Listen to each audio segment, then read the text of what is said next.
제가 오랜만에 트럭을 끌고 거리로 나온 것은 아내의 49제가 끝난 다음 날이었습니다. 더는 아내의 죽음에 빠져 생업을 뒤로 미룰 수 없었기 때문이에요. 아내는 죽었지만 저에게는 아직 초등학교도 들어가지 못한 아이가 둘이나 있으니까요. 좀 괜찮아지나 했는데 아니나 다를까 49제를 끝내고 나니 아내가 죽은 것이 바로 어제 일처럼 슬픔이 파도처럼 밀려오더군요. 그런 기분에서 벗어나려고 이른 새벽부터 차를 끌고 아내와 함께 오던 농가를 찾은 겁니다. 항상 채워져 있던 빈 조수석에 또 눈물이 왈칵 날 뻔했지만요. 서씨, 어제가 영선씨 49제였다며? 잘 끝났어? 예, 사장님. 덕분에 잘 보내줬어요. 큰일 했네. 애들은? 어머니께 맡겼어요. 시골에서 올라오셔서 당분간 봐주시기로 했거든요. 서씨도 어머님도 고생이 참 많겠어. 좀 더 쉬지 벌써 나온 거야? 애들이 있으니 빨리 일해야죠. 어머니도 오셨고. 그래, 살 사람은 살아야지. 오늘도 가득 채워줘? 네, 다 채워주세요. 산지에서 배추나 감자 같은 작물을 떼다 파는 일을 한 건 3년 전부터였어요. 저도 아내도 일반적인 일을 하기엔 신체적으로 부족한 부분이 있어 택한 일이었죠. 전 재산을 팔아 마련한 중고 1톤 트럭은 저희 살림의 든든한 미천이 되었습니다. 많은 돈을 벌긴 힘들었지만 어떻게 내 식구 살아갈 수 있는 정도는 벌 수 있었어요. 서씨, 이것 좀 가져가요. 애들 줘. 아주머니, 이게 뭐예요? 별거 아니고 애들 과자랑 반찬 몇 가지 좀 쌌어. 아유, 뭐 이런 걸 다. 내가 영선이만 생각하면 자다가도 울컥해. 기운 내고 애들 생각해서라도 잘 버텨요. 감사합니다. 정말 감사합니다, 아주머니. 기운 내볼게요. 아내가 살아있었을 때는 함께 오던 농가였습니다. 아내를 아는 농가 사장님들께서도 아내 소식을 듣고 장례식장에 참석해 주셨죠. 정말 감사하게도 제 사정을 살펴주시고 이런저런 배려도 많이 해주셨어요.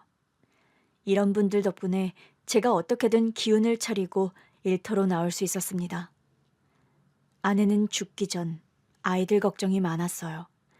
그래서 죽는 그날까지도 제게 당부 또 당부했었죠. 여보, 우리 민지랑 치호 잘 부탁해. 나 당신만 믿을게. 애들 걱정하지 마. 내가 당신 없이 애들 하나 못 키울 것 같아서 그래? 아니, 그게 아니라 엄마 빈자리 너무 오래 두지 말라고. 그게 무슨 소리야? 뭐 애들 새엄마라도 만들어주라. 지금 그런 소리야? 당신은 나 없이도 살겠지만 애들은 다르잖아. 애들한테는 엄마가 필요해. 나도 그랬었고 나는 그게 제일 미안해서 그래. 나는 조금 부족한 엄마여도 꼭 우리 애들 옆을 지키고 싶었던 거 당신도 알잖아. 쓸데없는 소리 하지 마. 내가 당신 몫까지 다 할 거니까. 그리고 왜 그런 소리를 해? 당장 갈 사람처럼. 언제고 갈 텐데. 작별 인사는 미리 해두는 게 좋지. 허무하게도 아내는 그 인사를 하고 그날 밤 세상을 떠났습니다. 1년여간의 투병 생활을 하면서도 컨디션이 나쁘지 않아 항상 함께 장사길에 오르곤 했는데 자리에 들어놓은 지 일주일 만에 갑작스럽게 가버렸어요. 언제고 죽을 병이란 건 알았지만 그렇게 허무하게 가버릴 줄은 상상도 못했습니다. 아내를 처음 만난 곳은 신체적으로 불편함이 있는 사람들이 모여있는 종교시설에서였어요. 저는 어렸을 때 앓은 소아마비의 후유증으로 다리를 절었습니다. 그곳에 있는 어린아이 중 저처럼 걷는 게 좀 불편한 애들도 있었죠. 우연히 거리에서 만난 수녀님과의 인연으로 작은 후원을 하게 된 지 불과 석 달 만의 일이었습니다. 동우 씨, 그러지 말고 우리 애들 좀 만나볼래요? 애들이요? 우리 시설에는 동우 씨처럼 제대로 걷는 게 힘든 애들도 있거든요. 동우 씨가 와서 다리가 불편하더라도 멋지게 살아갈 수 있다는 걸 보여준다면 애들에게 큰 힘이 될 것 같아서 그래요. 저 같은 사람도 애들에게 힘이 될까요? 물론이죠. 불편함을 딛고 이렇게 훌륭하게 자랐는데요. 애들에게 멋진 본보기가 될 거예요. 그래서 저는 제가 가진 옷 중 가장 깔끔한 옷을 입고 아이들이 좋아할 만한 과자를 사들고 그곳에 방문했습니다. 저 같은 사람도 힘이 될 거라는 수녀님의 말에 반신반의했는데 아이들은 저를 산타클로스 할아버지라도 되는 것처럼 정말 반겨주었어요. 우와, 아저씨, 이거 다 우리 거예요? 정말 우리가 다 먹어도 돼요? 이거 나 진짜 좋아하는 건데! 절뚝거리며 환한 미소를 짓는 아이들을 보니 무어라 말로 표현할 수 없는 벅참이 느껴졌죠. 나도 사회를 위해 뭔가 할 수 있는 사람이라는 것이 느껴지더라고요. 그래서 그 뒤로 한 달에 한 번씩은 꼭 시설에 방문했습니다.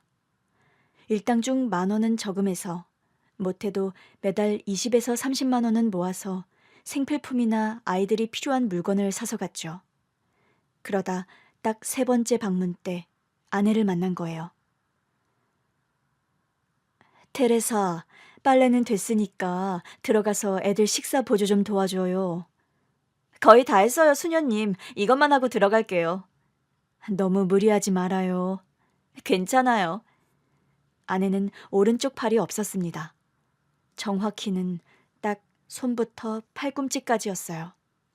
그런데도 아내는 의수를 벗어던지고 빨래를 돕고 있었던 겁니다. 팔이 불편하니 할 수 있는 것을 가려서 할 법도 한데 무엇이든 가리지 않고 사람이 필요한 일이라면 뭐든지 나서서 했어요. 그 모습이 제게 너무 강렬한 인상으로 남은 겁니다. 그래서 제가 용기 내어 피로회복제를 건넨 것을 계기로 가까워졌어요. 매달 오시나 봐요? 정해놓고 오는 건 아니에요. 시간이 될 때마다 되도록 자주 오려고 해요. 여기 오면 마음이 편해지잖아요. 그렇지 않아요? 맞아요. 마음이 편해지고 따뜻해지고 여기서 살고 싶다는 생각도 들더라고요. 그렇죠. 어렸을 땐 감옥 갔더니 저도 비슷한 곳에서 살아본 적 있거든요. 처음부터 여기로 들어왔으면 저도 내내 살고 싶다고 생각했을 거예요. 좋은 분들이 많잖아요. 저는 혹시 말 실수했나 싶어 말문이 막혔습니다. 이곳엔 장애가 있거나 부모가 없는 아이들이 있는 곳이었으니까요.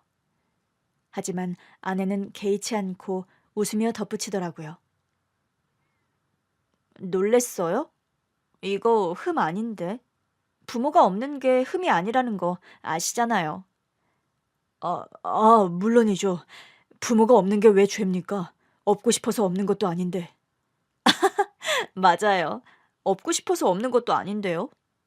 저희 부모님은 제가 어렸을 때 돌아가셨어요. 그래서 보육원에서 자란 기억이 더 많아요. 아, 그렇구나.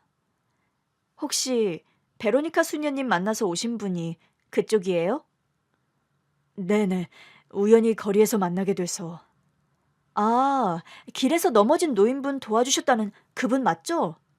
저 그 이야기 듣고 너무 감동했잖아요. 다리도 불편하신데 가장 먼저 달려가서 떨어진 귤 다 주워다 주셨다고. 아, 칭찬받으려고 한 일은 아닌데 그걸 다 말씀하셨어요? 원래 칭찬받을 일은 널리 널리 알려서 본보기를 만들어야 하거든요. 저 그래서 그 이야기 듣고 길거리 다닐 때마다 유심히 보잖아요. 어디 도움이 필요한 사람 없나. 원래 저 걸을 때 멍 때리고 다니거든요. 대단하신 거예요, 진짜. 아내는 상당히 유쾌한 사람이었습니다. 저뿐만 아니라 아내와 이야기하는 사람들은 다 웃고 있었어요. 주변 사람들을 웃게 하는 재주는 진짜 큰 재주거든요. 저는 짙은 구름이 낀 하늘 아래를 걷는 기분으로 살았는데 신기하게도 제 인생에 구름이 걷히는 기분이 들었습니다. 다음 만남을 위한 한 달이 너무 즐겁고 행복한 거예요. 그렇게 자주 만나면서 개인적인 연락처도 주고받게 됐고, 시설 밖에서도 아내를 만나 식사하기도 했습니다. 아내는 청소업체에서 일하고 있었어요. 그곳에서도 아내는 햇살 같은 존재로 신체적 한계를 뛰어넘어 가장 인정받는 사원 중 하나였죠. 테레사님은 어떻게 그렇게 항상 에너지가 넘치세요? 그래 보여요? 타고난 것 같아요. 항상 활기가 넘치거든요. 대단하신 것 같아요. 물론 처음 팔이 이렇게 됐을 때는 의기소침해져서 오랫동안 우울해하긴 했어요. 그런데 보육원에서 나와 좋은 사람들을 정말 많이 만났거든요. 보육원에서는 퇴소를 앞둔 애들한테 뭐라고 하는 줄 알아요? 뭐라고 하는데요? 동물원에서 자라 야생에 내던져지는 덤불쥐요. 아프리카 초원에서 하위 개체 중 하나거든요. 근데 그 말이 딱 맞더라고요. 아, 덤불쥐. 저는 덤불쥐가 어떻게 생겼는지도 몰랐지만 아내가 한 말이 어떤 의미인지 알겠더라고요. 아내의 삶이 얼마나 힘들었는지 짐작이 되었는데 정작 아내는 대수롭지 않아 했습니다. 처음엔 좀 억울하더라고요. 동물원에서 자라는 동물들이 얼마나 많은데 하필 쥐라고 하나. 누구는 쥐로 태어나고 왜 누구는 사자로 태어나나 싶어서요. 근데 막상 사회에 나가보니까 좀 다른 거 있죠? 그래요? 네, 제가 쥐는 맞는데 저를 잡아먹으려는 사람들은 없었어요. 물론 한 번씩 뱀 같은 사람들이 있긴 했는데 그때마다 도와주는 사람들이 더 많았거든요. 그래서 그때 느꼈어요. 아, 세상은 내가 걱정했던 것보다 훨씬 살만하구나. 우리 사장님도 봐요. 저 여기 면접 보러 올 때 의수 빼고 왔거든요. 팔 없는 거 보고 뭐라고 한 줄 아세요? 그래도 하나는 있어 다행이네요. 문제 없어요. 라고 하는 거 있죠. 완전 쿨해요, 우리 사장님. 아내는 정말 긍정적인 사람이었습니다. 남들은 큰일처럼 생각하는 일도 대수롭지 않게 여기고 언제나 웃음으로 넘겼어요. 그래서 좋은 일만 생기는 것 같다는 생각이 들더라고요. 아내와 함께 있다 보니 저도 자연스레 그 에너지가 전염이 됐는지 만나는 사람마다 요즘 왜 그렇게 얼굴이 폈냐는 소리를 하더라고요. 동우 씨, 요즘 무슨 좋은 일 있어? 싱글벙글 입이 귀에 걸렸는데. 혹시 연애하는 거 아니야? 여자 생겼지? 여자는 무슨 그런 거 아니에요. 세상에 절대로 숨길 수 없는 세 가지가 있대. 재채기, 가난, 그리고 나머지 하나가 사랑이래. 그 말을 들으니 알 것 같았습니다. 맞네. 재채기도 가난도 숨길 수 없는 것처럼 사랑도 그렇겠구나 해서요. 그때 저는 그 아내를 잡아야겠다고 생각한 겁니다. 살면서 그만한 사람을 만날 수 없을 것 같다는 확신이 들었거든요. 그래서 시설에서 함께 크리스마스 행사를 한 그날 밤, 제 마음을 솔직하게 고백했어요. 태어나 누군가에게 제 마음을 그렇게 직설적으로 표현해 본 적이 없으니 너무 어렵더라고요. 저기, 테레사님, 저 테레사님 좋아합니다. 만나보지 않겠어요? 네? 좋아요. 네? 좋다고요. 멋이라곤 쥐뿔도 없는 그 말에 실망하면 어쩌나 마음을 졸였는데 아내는 호탕하게 웃으며 흔쾌히 수락했습니다. 제가 한 말을 잘못 이해한 게 아닐까 싶을 정도로요.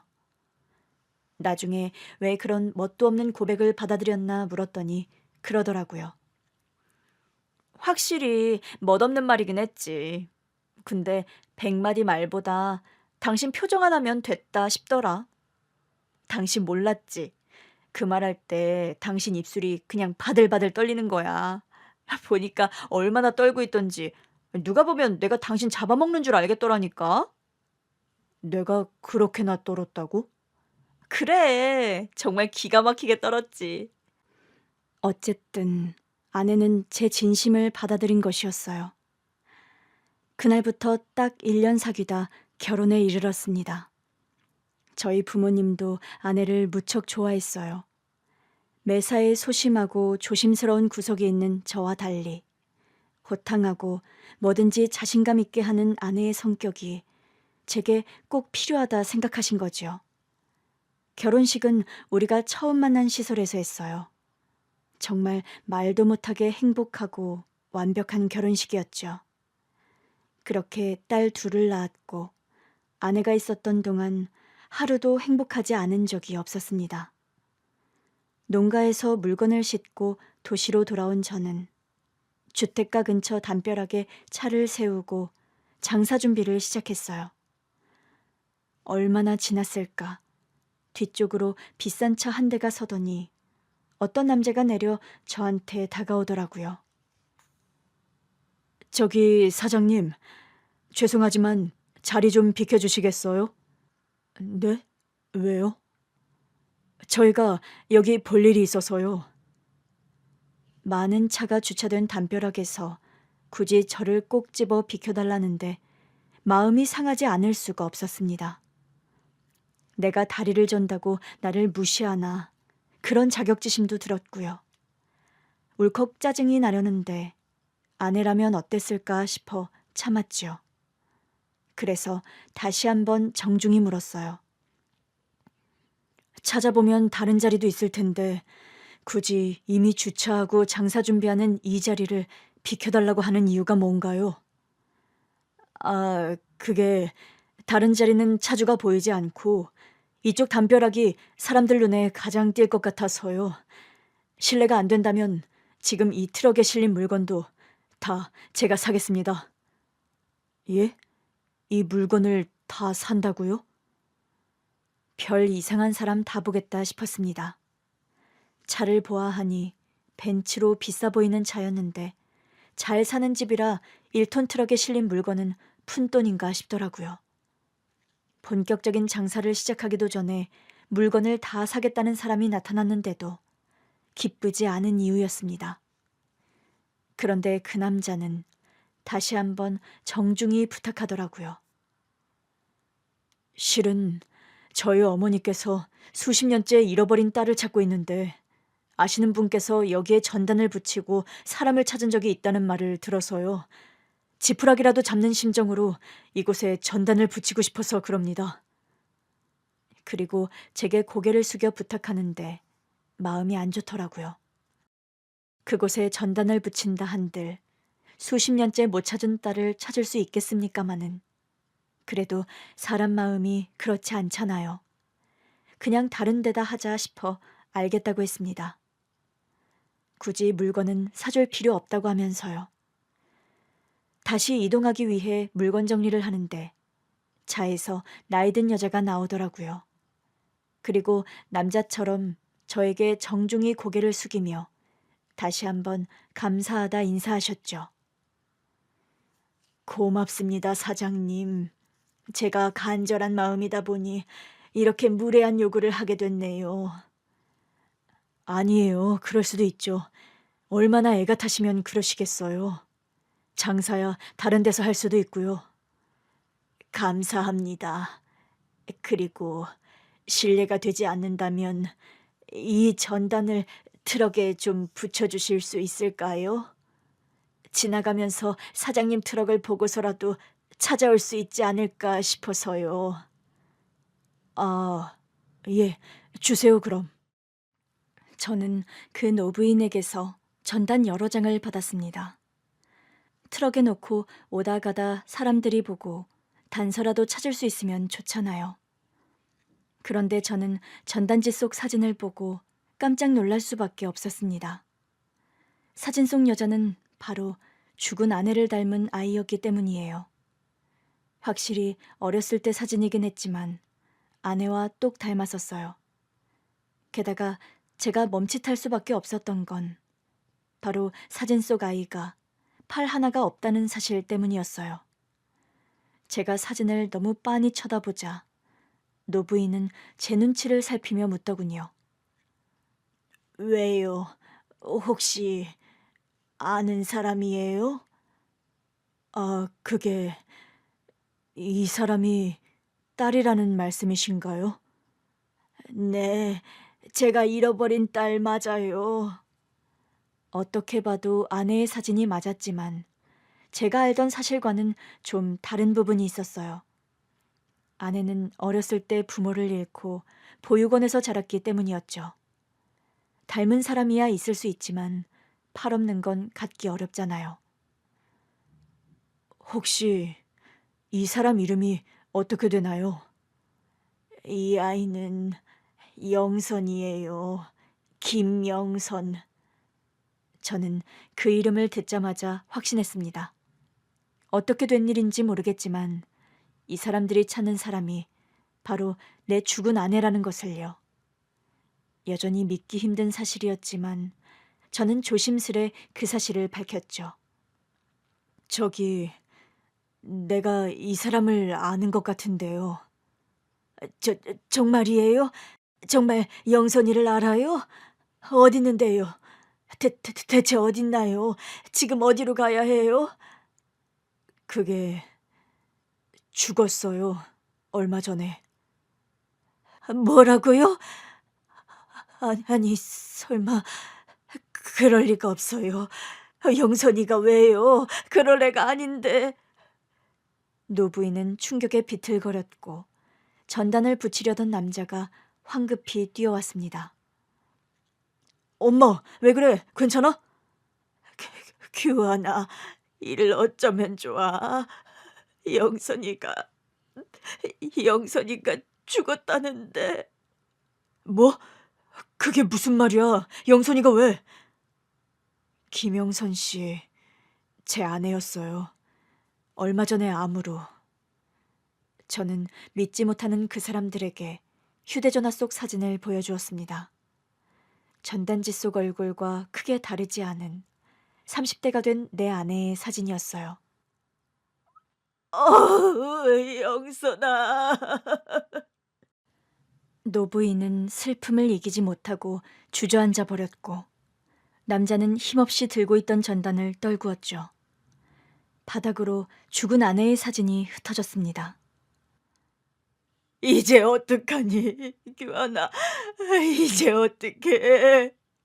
우리 영선이한테 진 빚을 어떻게 갚아야 하느냔 말이야.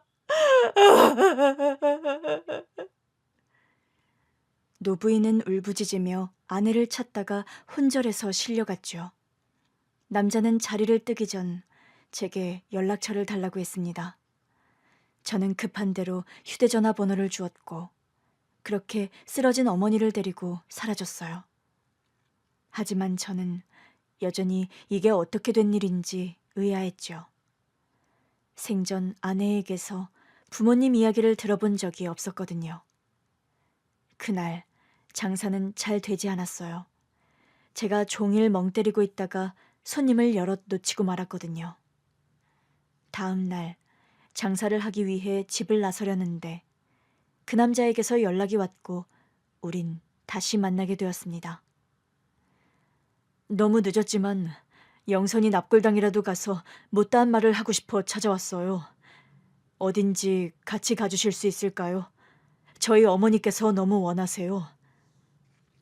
저는 고민 끝에 그 남자의 차에 올랐습니다. 죽은 아내를 기리기 위한 자리라는데 안내하지 못할 것도 없었으니까요. 하지만 그 전에 어떻게 된 인연인지 알고 싶었어요. 그래서 아내의 납골당에 가는 동안 그 사연을 묻게 되었죠. 영선이는 부모가 없었어요. 그런데 갑자기 딸을 찾으러 왔다며 제 아내를 찾으니까 당황스럽네요. 그 애는 엄밀히 말하면 저희 가족은 아니었어요. 그래요. 영선이는 내가 양녀로 삼으려 했던 아이예요. 처음 그 아이를 품기로 한 그날부터 그 애는 한순간도 제 딸이 아닌 적이 없었습니다. 그 말을 하던 노부인은 다시 눈물을 쏟았습니다. 도저히 더는 이야기하기 힘든 지경으로 눈물을 흘리자 남자가 나섰죠.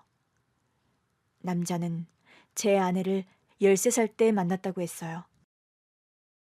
영선이 이야기를 하려면 제 이야기를 먼저 해야 하니 양해 부탁드립니다. 저희 할아버지께서는 공장을 운영하셨습니다.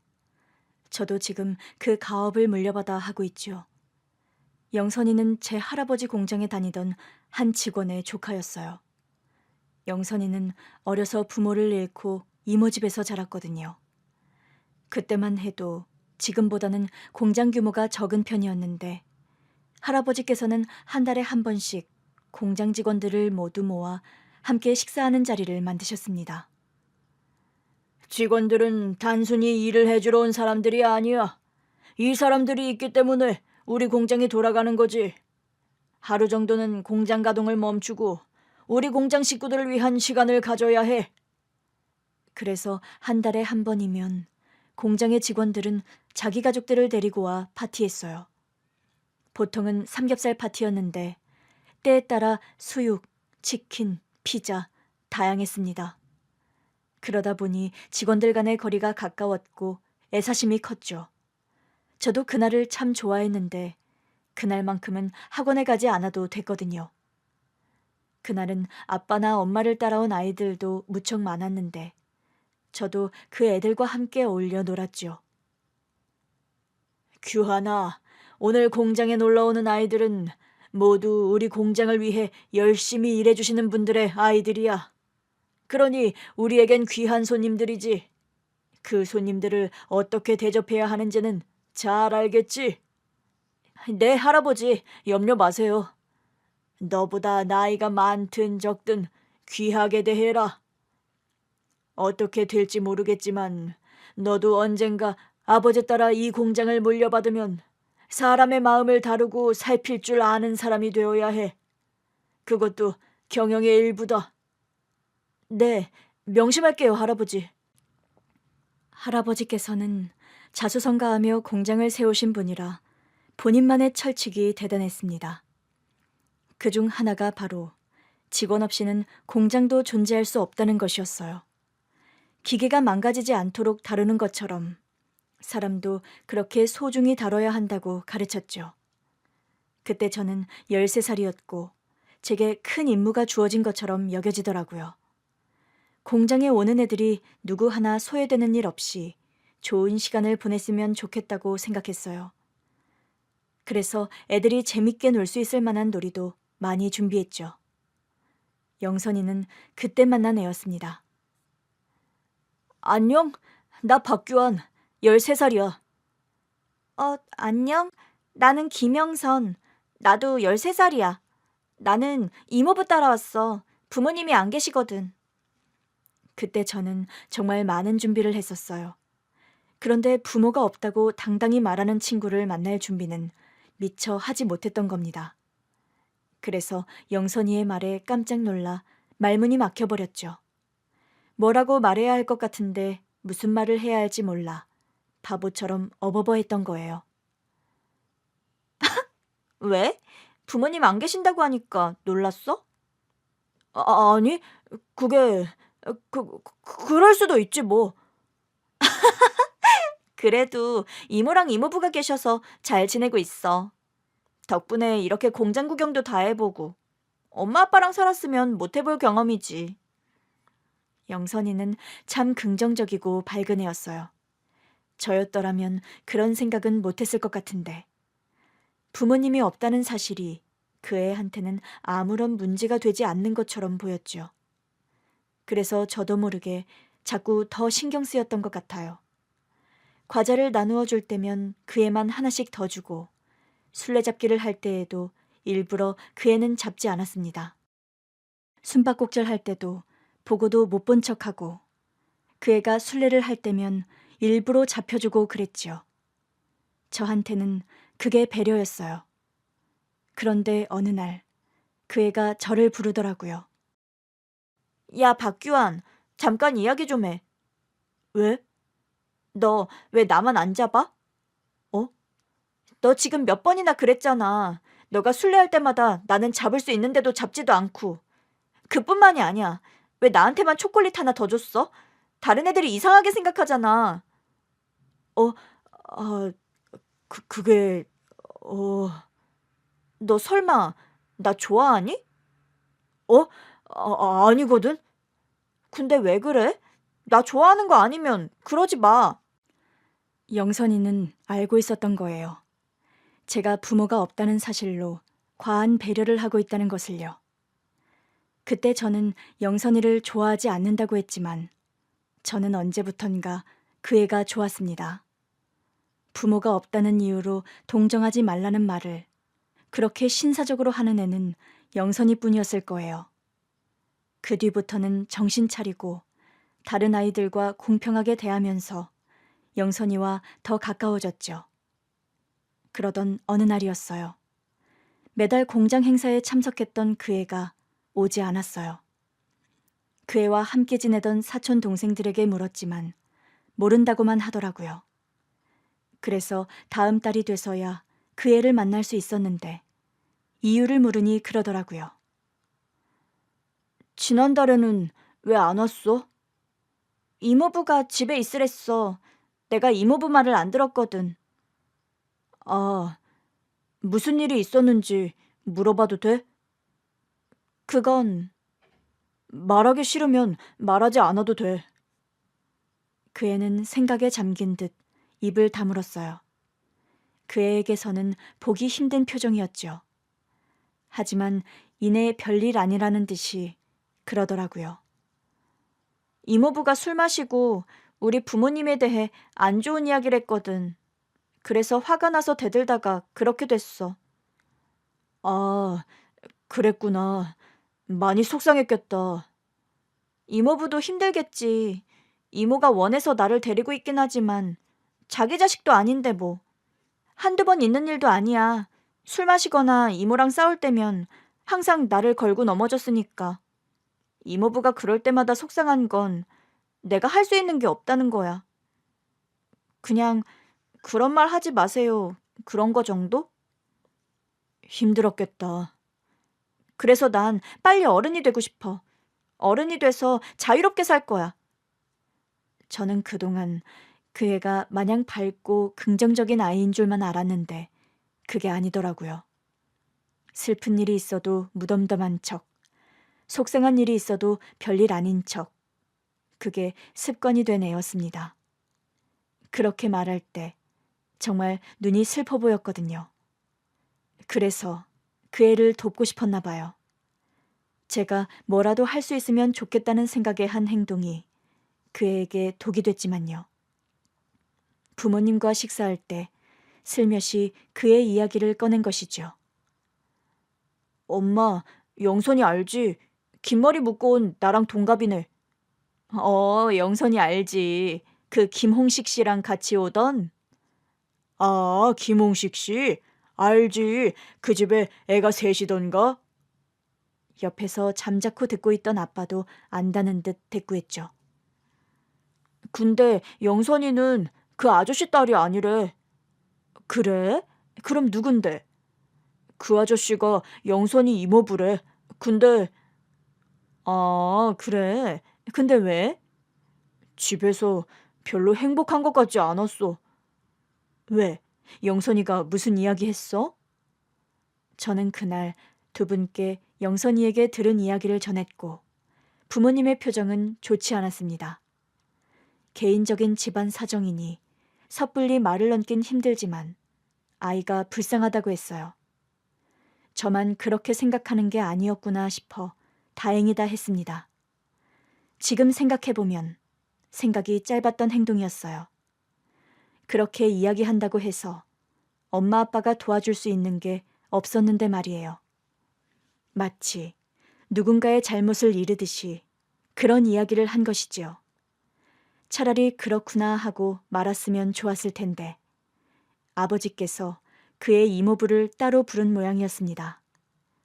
며칠 후 저녁 식사 시간에 두 분이 그런 대화를 나누시는 거예요. 그 김홍식 씨 말이야. 사람이 좋아 보이진 않더라고. 왜요? 김홍식 씨라면 전에 규환이가 말했던 영선이 그 이모부 맞죠? 집안일이니 그냥 넘어가려고 했는데 자꾸 규환이 이 녀석 말이 생각나 신경이 쓰이더라고. 우리 눈에는 보이는 그런 것들 있잖아. 나도 규환이랑 설아가 있는데 부모된 입장에서 그냥 넘어가긴 좀 그렇고. 그래서 김홍식 씨 불러다가 참 대단하신 일 한다고 이야기를 했는데 기분이 영 언짢아 보이는 거야. 당신이 무슨 말 실수한 건 아니고? 아니야. 부모 일은 처조카 대신 키우고 있다고 들었다고. 참 대단한 일 하십니다. 그 정도밖에 안 했는걸. 그 일로 부른 것도 아니고 더 열심히 하라는 의미에서 보너스도 챙겨주면서 말이야. 참견한다고 생각했을까? 그럴지도 모르지. 괜한 일에 나선 것 같아. 그래도 집에서 그런 대접 받는 애가 있으면 그 정도는 할 수 있지. 식사 자리는 순식간에 어두워졌어요. 두 분의 대화를 듣다 보니 그 애가 걱정이 되었죠. 혹시라도 이제 더는 오지 않으면 어쩌나. 그의 이모부가 다시는 공장에 오지 못하게 하면 어쩌나 하고 걱정이 되었거든요. 다행히도 그 애는 다음번 모임 때 나왔더라고요. 그런데 저를 보고도 환하게 웃어주지 않았습니다. 한 달에 한 번 만나는 자리니 늘 저를 보면서 웃어주곤 했었는데 말이에요. 그래서 저는 덜컥 겁이 나 조심스레 물었어요. 혹시 집에서 무슨 일 있었어? 알긴 아는구나. 왜? 이모부가 뭐라고 한 거야? 했지. 뭐라고? 검은 머리 짐승 거두는 게 아니랬더니 은혜를 이딴 식으로 갚냐고. 부대표님한테 끌려가 어떤 수모를 당한 줄 아시냐고. 어? 그럴 리가. 우리 아빠는 신뢰가 되는 말은 하지 않았다고 했는데. 우리 이모부는 그런 사람이야. 남들이 A를 말한다고 해서 A로 듣는 사람이 아니라고. 부대표가 부르니 내심 드디어 승진 명단에 오른 건가 싶어 기뻐서 갔는데 느닷없이 내 이야기를 하며 은근슬쩍 잘해달라 그런 이야기를 하니 열이 받았겠지. 내가 밖에서 무슨 이야기를 하고 다니면 부대표가 자기를 불러다 그런 이야기를 하나 싶어서.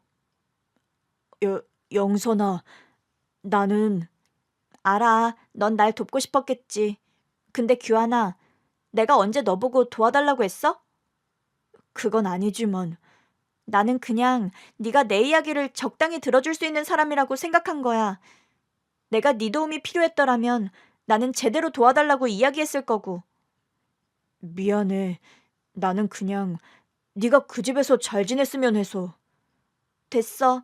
나 혼자 있고 싶으니까 비켜줘. 전에 없이 쌀쌀맞게 구는 그의 태도에 저는 심장이 너무 뛰었습니다. 제가 너무 큰 잘못을 한 것 같았거든요. 그 애는 저를 비롯해 다른 아이들과도 어울리길 원하지 않았고 공장 안쪽으로 쏙 사라져버렸죠. 중학생이 된 후로도 그 애는 모임에 따라왔었습니다. 제가 보기엔 본인은 원하지 않는데 이모부 때문에 억지로 오는 것 같았어요.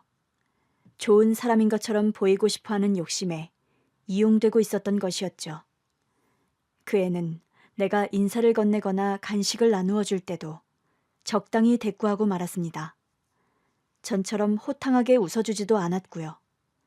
그리고 그 즈음 사고가 난 것이에요. 중학교 1학년 겨울쯤이었을 겁니다. 그때 부모님을 따라오는 아이들에게 공장은 전체가 놀이터 같은 곳이었습니다. 어른들이 적당히 위험한 장소는 가지 못하게 막곤 했지만 철저하게 지켜지진 않았었어요. 그날도 그 애가 보이지 않아서 혼자 공장을 둘러보고 있는데 위험한 기계실에 그 애가 책을 읽으며 앉아있는 것이 보였습니다.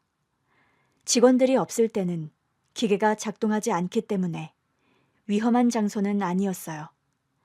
하지만 어른들에게 들켜서 좋을 것은 없었기에 서둘러 그 애를 데리고 나가려고 했었던 거죠. 영선아, 어? 여기서 뭐해? 여긴 함부로 들어오면 안 되는데. 다른 곳은 애들 때문에 시끄러워서. 웃기지 않니?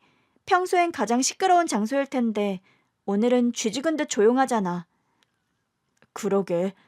일단 나가자. 내가 더 안전하고 조용한 장소를 알아. 거길 알려줄게. 난 신경 쓰지 마. 뭘 하자는 게 아니라 여긴 위험해서 그래. 가자. 그렇게 그에게 손을 뻗으려던 순간 제가 발이 꼬여 휘청거리다가 기계 속으로 손을 뻗고 말았어요. 그 순간 무슨 이유인지 그 기계실에 있던 전체 기계가 작동하기 시작했고 제 옷소매가 말려 들어가기 시작한 거예요. 저는 그걸 보자마자 반사적으로 윗옷을 벗었는데 그 사이 그 애는 저를 구하겠다고 무턱대고 손을 뻗어버리고 만 겁니다. 찢어질 듯한 비명소리와 함께 그의 손과 제 옷이 기계 안으로 말려 들어간 것은 순식간이었죠. 기계는 그의 손이 손목까지 다 들어가고 나서야 멈췄어요. 그 애는 고통에 발버둥치다 그대로 정신을 잃었고요. 비명을 질렀는지 도와달라고 했는지 기억은 나지 않아요. 어른들이 있는 곳까지 다리에 힘이 들어가지 않아 정말 몇 번이나 넘어지고 기어가길 반복했을 겁니다. 저는 엄마가 붙잡아서 따라갈 수가 없었는데 아빠가 밤늦게서야 들어왔고 오자마자 저에게 따져 물었죠. 어떻게 된 거야? 규환이 네가 같이 있었다면서? 아빠, 그게... 걔 말로는 자기가 실수로 손을 넣었다는데 사실이야? 그게 박규환. 저 때문이에요. 너 때문이라니? 규환아, 그게 무슨 말이야? 너도 모른다며. 저 때문이에요. 저 때문이에요. 저 때문이에요. 엄마가 어떻게 된 일인지 물었을 땐 모른다고 잡아댔는데 아빠가 한 말에 저는 무너져버리고 말았습니다. 더는 외면했던 진실을 그 애는 자기 탓으로 돌린 것이었으니까요. 행여 저한테 피해라도 갈까봐 기계가 신기해 보여 살피다가 실수로 그랬다고 했대요. 제 입으로 자초지종을 들은 부모님은 쓰러지듯 소파에 털썩 주저앉았습니다. 적막함만 감돌았어요. 아빠는 마른 세수를 몇 번이나 하셨고 엄마는 손바닥에 얼굴을 파묻고 계셨죠. 그래서 수술은 잘 됐어요? 살긴 했는데 아무래도 절단 수술을 해야 할 것 같대. 어머나, 아니... 아빠의 절망적인 말에 엄마는 다시 무너졌고 제 마음 또한 와르르 무너지는 것 같았습니다.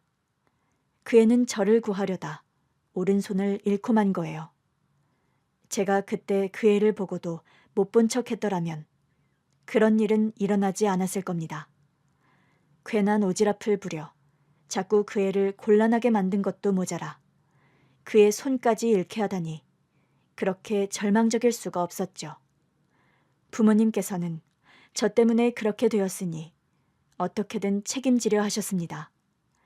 병원에 입원한 그의 간병을 위해 일을 쉬게 된 그의 이모를 위해 저희 엄마가 대신 간병을 해주시기도 했어요. 영선아, 미안하다. 내 아들 때문에 네가 이렇게 됐으니 나는 어떻게 해야 할지 모르겠어. 괜찮아요, 아주머니. 괜찮기는 뭐가 괜찮아. 팔이 사라졌는데. 내가 너보다 살기는 몇 배는 더 살았는데도 이럴 땐 어떻게 해야 할지 모르는 걸 보니 나도 아직 멀었나 싶어 부끄럽구나. 미안해 정말. 규환아, 너도 어서 제대로 사과해. 저는 어느 정도 회복한 후에야 그 애를 만날 수 있었습니다. 저는 그 애를 보자마자 눈물을 꾹꾹 참아야 했어요.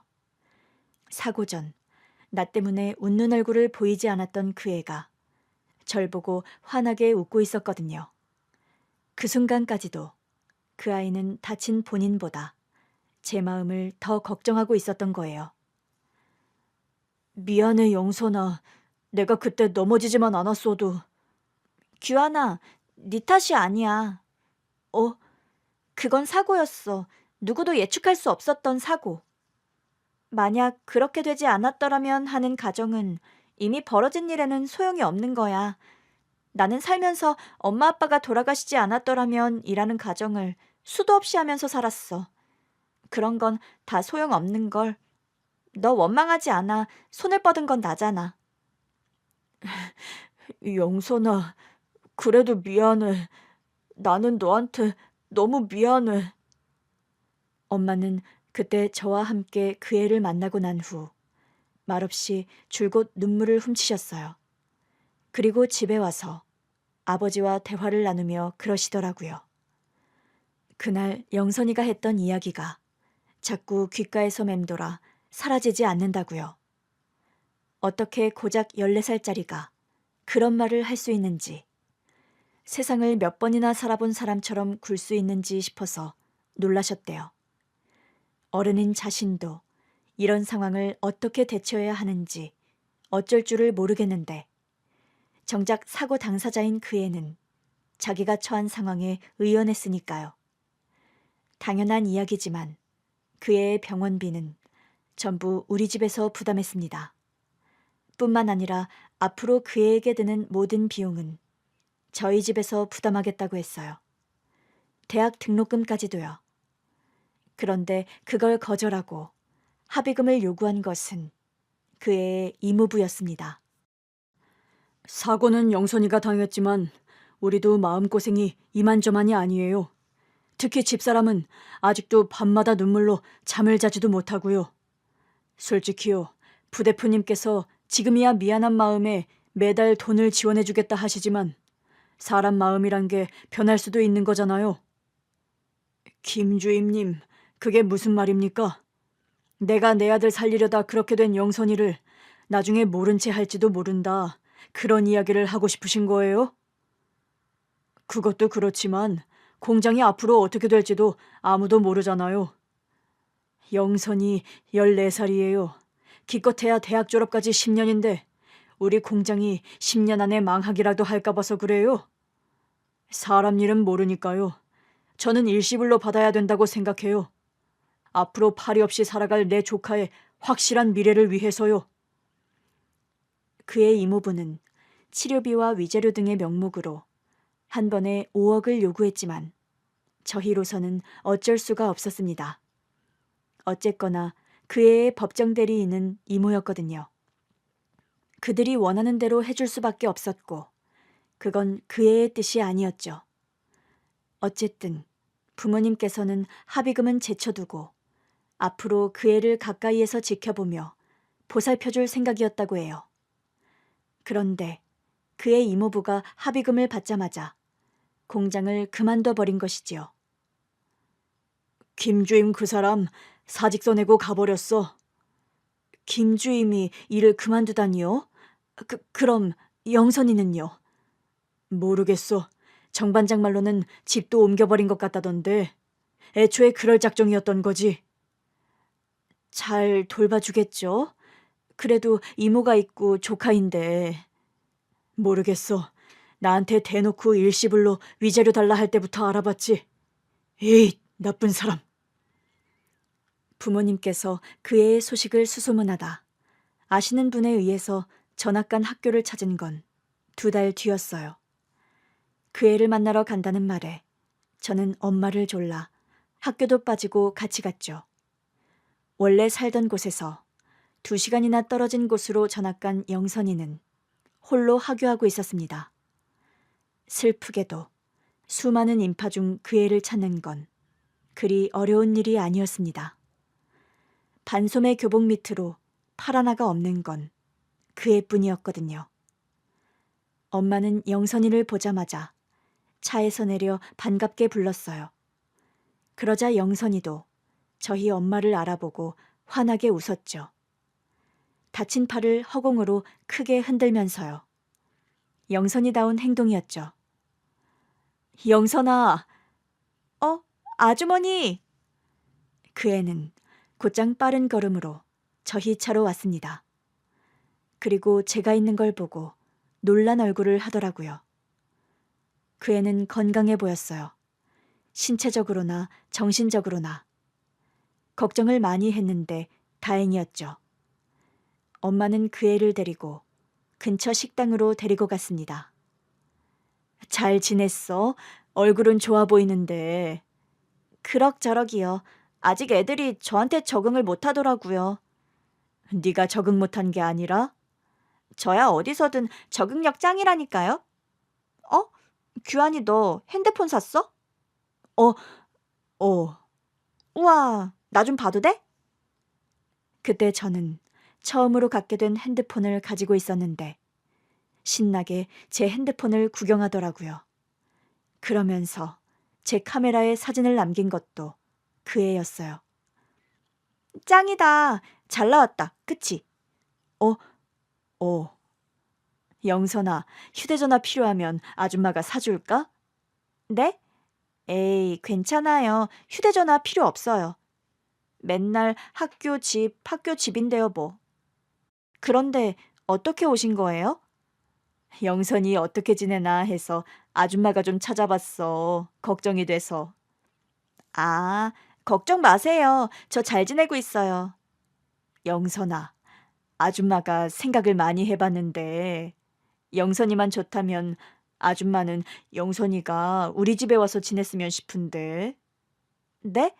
규환이네 집에서요? 음, 아줌마가 가까이에서 지켜보고 싶기도 하고 자꾸 영선이가 눈에 밟히네. 엄마가 영선이를 데려다 키울 생각을 했다는 건 저도 그 자리에서 알게 된 사실이었어요.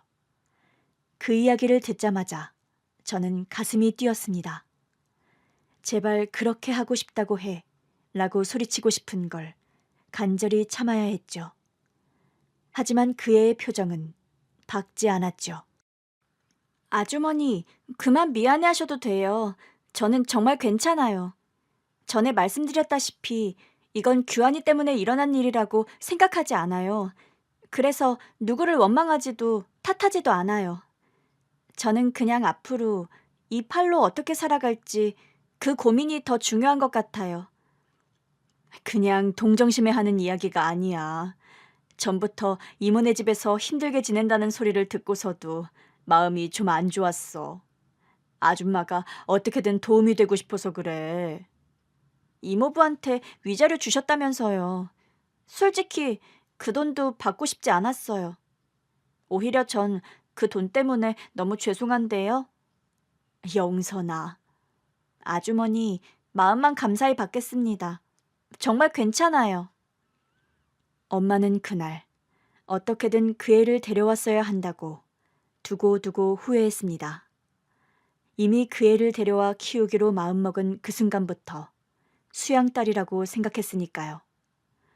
결국 몇 달을 고민하다 아빠가 그의 이모부에게 입양 제안을 하려고 사람을 보냈었어요. 그런데 청천벽력 같은 소식만 가지고 왔죠. 뭐? 김주임이 망했다니? 그게 그때 부대표님께서 주신 보상금으로 투자를 했는데 그게 잘못된 모양이에요. 이혼 소송 중이랍니다. 뭐? 잠깐. 그럼 영선이는? 그게 행방을 알 수가 없더라고요. 행방을 알 수가 없다니 그게 무슨 소리야? 이웃들 말로는 언젠가부터 그 집 큰딸이 보이지 않았다고 해요. 넌지시 물었더니 공부하라고 아는 친척 집에 보냈다는데 사실인지는 알 수 없고요. 그럼 김주임이나 그 이모란 사람이라도 만나서 알아봐야지. 김주임도 그 이모란 분도 찾을 수가 없습니다. 순식간의 일이었습니다.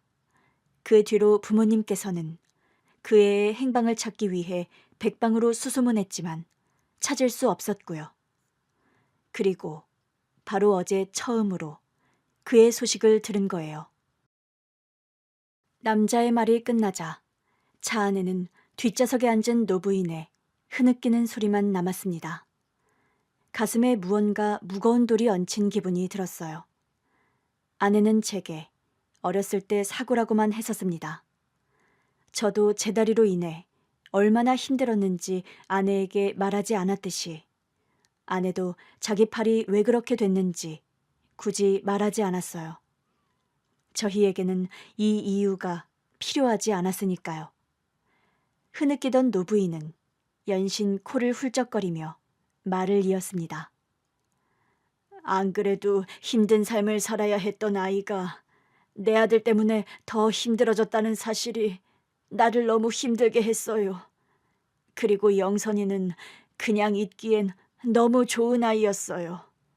착하고 의젓하고 의연하고 더 일찍 데려왔어야 했는데 차라리 그때 핸드폰이라도 사줬으면 이 지경까지 되진 않았을 텐데. 우리는 다 함께 아내의 납골당을 찾았습니다. 아내의 사진을 보고 아주머니는 차마 못 보겠다는 듯 눈을 질끈 감으셨죠.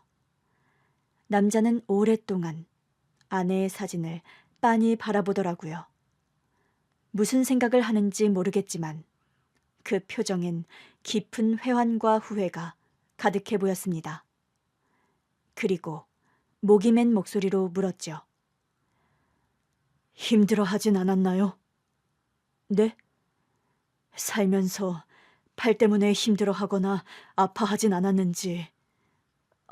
아니요. 그렇게 어두운 과거가 있다는 것이 믿기지 않을 정도로 굉장히 밝은 사람이었어요. 팔이 없다는 사실로 힘들어하거나 절망하는 사람도 아니고요.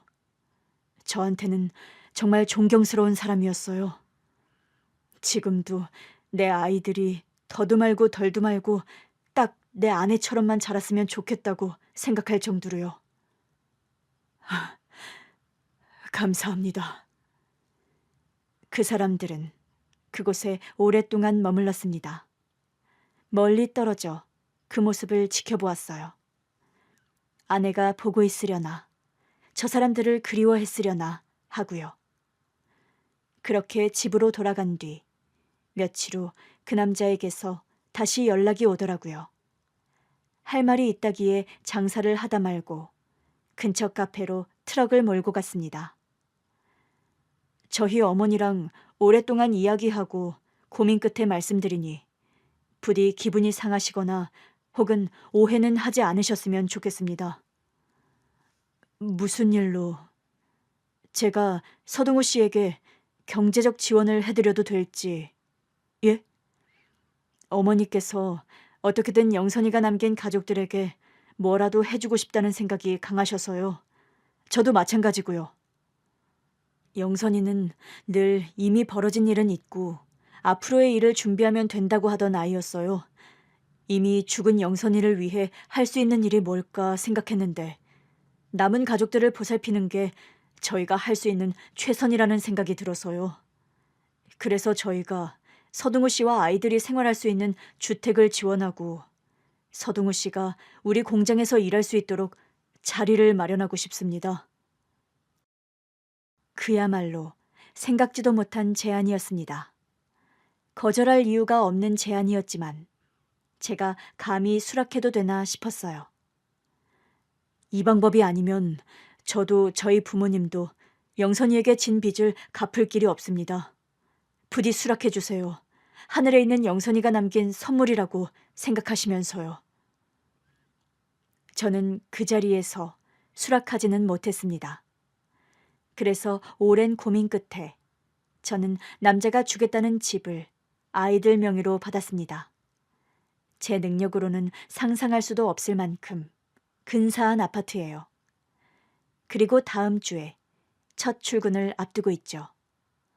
아직도 어안이 벙벙합니다. 그리고 한편으로는 씁쓸해요. 좋은 집, 좋은 직장을 가졌지만 여전히 제 아내는 제 옆에 없으니까요. 아내가 남긴 선물이라고 생각해달라는 그 남자의 말을 자주 곱씹는 요즘입니다. 그렇게라도 생각하지 않으면 아내 없이 누리는 이 호사가 하나도 기쁘지 않거든요. 하늘에서 보고 있다면 걱정하지 말라고 전해주고 싶습니다. 정말 열심히 살아서 우리 애들 멋지게 키워낸 후에 그때 만나러 갈 테니 기다려 달라고도요.